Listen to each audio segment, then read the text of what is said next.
So this is rental car number 50. That's right, 50. We're halfway there.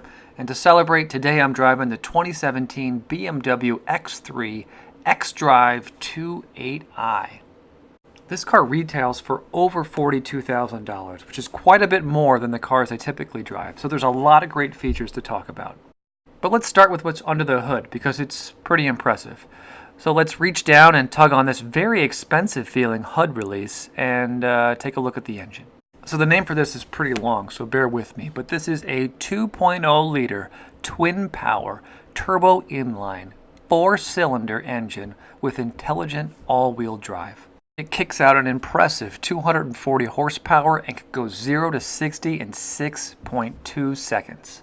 What does all that mean? Well, I don't really know. What I do know is this is a ton of fun to drive, it's super fast, and it shifts through all those gears really smoothly. It's also pretty efficient because despite all that power, you still get 21 miles per gallon in the city and 28 on the highway. And since we're talking about miles per gallon, here's the fuel cap. You get a 17.7 gallon fuel tank. And even this area of the car feels kind of luxurious. The hinge on the fuel cap door is really smooth. And when you twist on the fuel cap, it just sort of slides into place with a really nice feel to it. So just a quick tangent, but I gotta be honest, I can't tell what color this car is.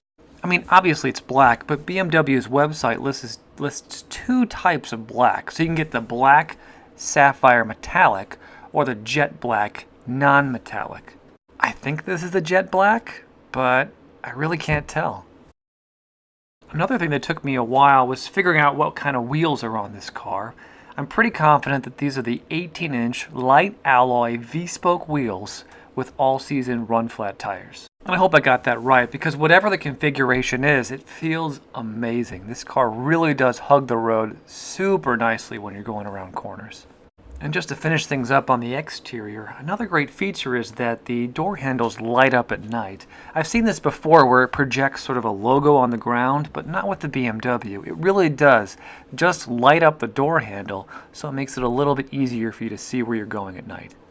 Alright, but enough with the exterior of this car. Let's jump inside and take a look at what $42,000 gets you in a BMW X3. And as you'd expect, this is it's a gorgeous interior. I mean, maybe too nice. I felt like I was kind of underdressed to drive this car, if that makes sense. Anyway, the seats are super comfortable. Both the driver and also the passenger have electronic controls to adjust the seat. And the driver's seat has additional controls where you can save a seat setting so that it's always the way you like it when you get in the car. And the steering wheel on this car is heavy and solid, just the way I like it. And here on the left side, you have the cruise controls. These buttons feel very nice. They're made of high quality plastic and they're super responsive. And then shifting your gaze over to the right side of the steering wheel, you have buttons to both interact with your phone and also with some of the entertainment features. Above the steering wheel is the gauge cluster, and this is an area of the car where I really think you notice a difference in quality. The gauges definitely feel like they're made out of very high quality materials. And then the plastic cover over the gauge, typically you get a little bit of a glare in some of the more inexpensive cars, but not on the BMW. This really does feel like it's almost an invisible barrier that you could reach out and just touch the gauges. There's also digital displays everywhere. If you look here on the bottom, you'll see that I'm interacting with the entertainment features right here in the gauge cluster. The blacks of the digital screen and then the black of the background of the gauge cluster are so similar that when the screen is off, you can't even tell it's there. There's also another digital screen right here underneath the RPM gauge that it's essentially invisible until you do something in the car that makes an indicator sort of pop up right here. And finally, just as another sort of example of quality, this is what's the cruise control activated. If you'll see there right at 80, you see a red light blinking on and off. That's the speed setting for the cruise control. I don't really know if things like this are useful, but they're done so well that it just makes the entire experience of driving this car feel that much more luxurious. And I hate to use that word over and over again, but it's the best word to describe the experience of driving this car. I mean, even this little compartment on the left hand of the steering wheel, it's nice. Usually this is made out of really crappy plastic, but this is made out of a high quality plastic and it has a felt lining inside. And there's lots of examples of this kind of quality all over the car.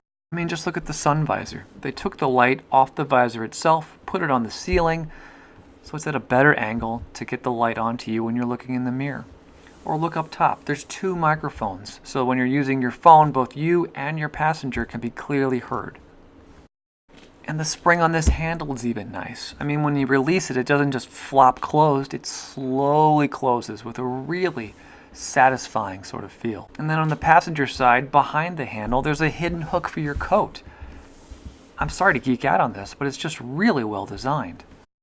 I feel like the rear view mirror is also designed pretty nicely.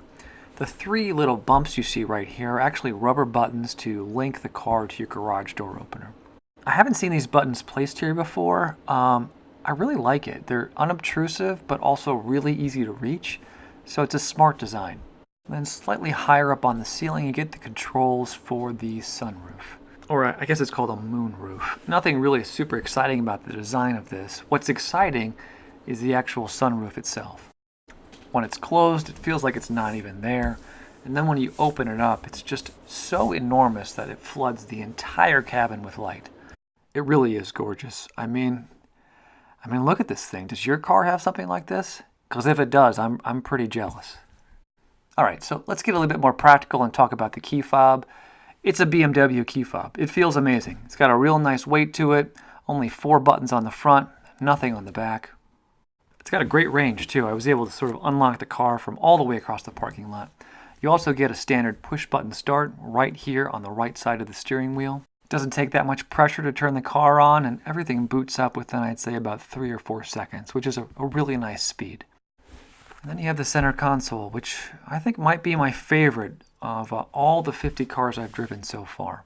First off, this digital screen is pretty gorgeous. It's this long rectangular shape, which just makes it feel a little bit different than most of the other cars out there.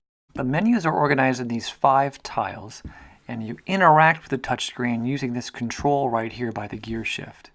It took a little bit getting used to, but it's nice because it's easy to reach while you're driving, so you can pay attention while at the same time manipulating the controls. Now, typically when I rent these cars, none of the advanced features are available because it's all a subscription-based service. But on the BMW, while I was driving it, I was able to check things like the weather and also read some of the latest news headlines. And also read the owner's manual, which sounds a bit strange, but it was actually super helpful. Just as an example, sometimes there are buttons on these cars that I have no idea what they do, and the owner's manual, at least the paper version of it, usually isn't very helpful. But on the BMW, you just navigate through the menu system and then find the area of the car that you want to learn about, and then there are all these little places where you can click on to learn more about what's going on. I don't know, maybe it's a little bit geeky. I just like being able to figure out all of the buttons on the car within a few seconds, and I like that the owner's manual is right there for me to use. Another geeky thing I like is the rear view camera. The camera itself is super crisp and clear, and you have sensors all over the car that beep when you're getting too close to objects. Also, when you shift in reverse, watch. Do you see the side mirror? It actually tilts downwards automatically so that you can see the curb while you're reversing out.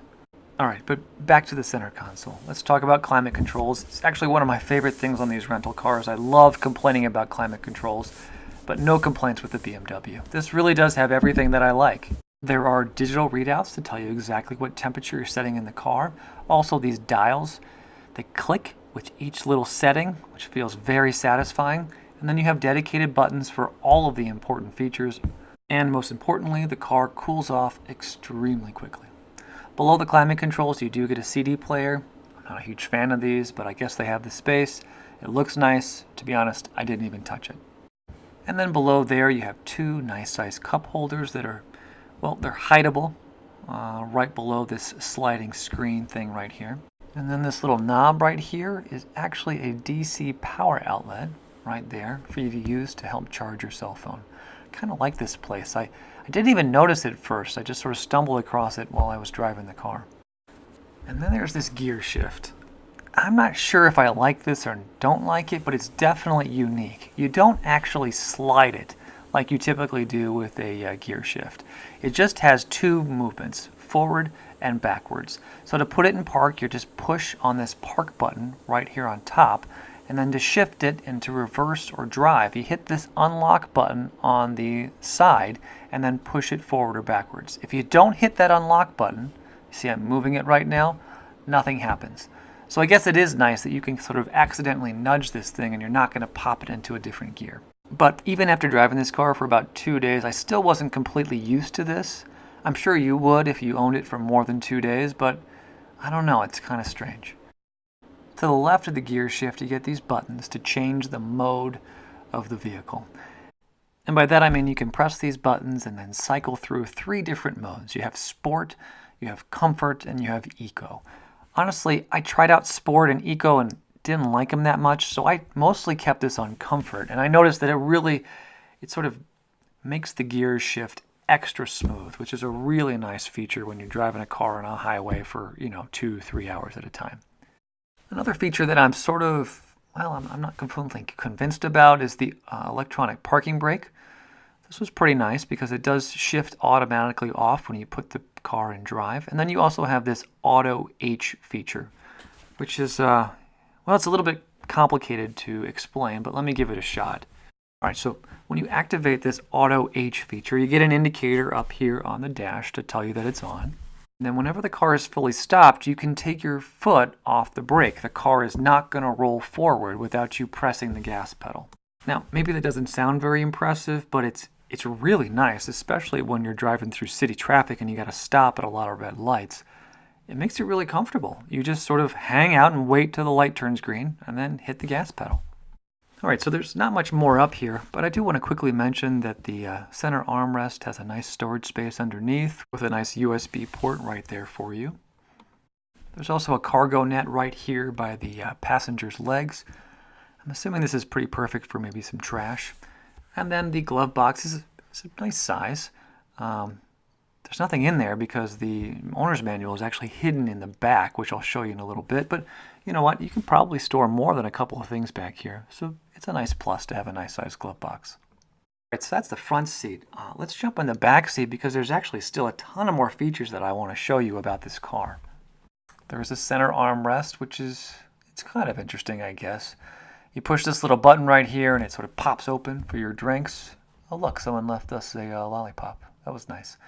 Anyway, I know this isn't very interesting, but I like to see these little added touches on these cars. It makes it feel a little bit more exciting. And on the back of the center armrest for the front seats, you do get 2 dedicated vents, along with a DC power port right here at the bottom. And the legroom back here is pretty good. I think I have about 8 inches of legroom, and I'm 6 feet tall, and those seats are pushed back pretty far. And then you get these nice cargo nets, which frankly I don't think I've ever used on any car. What else?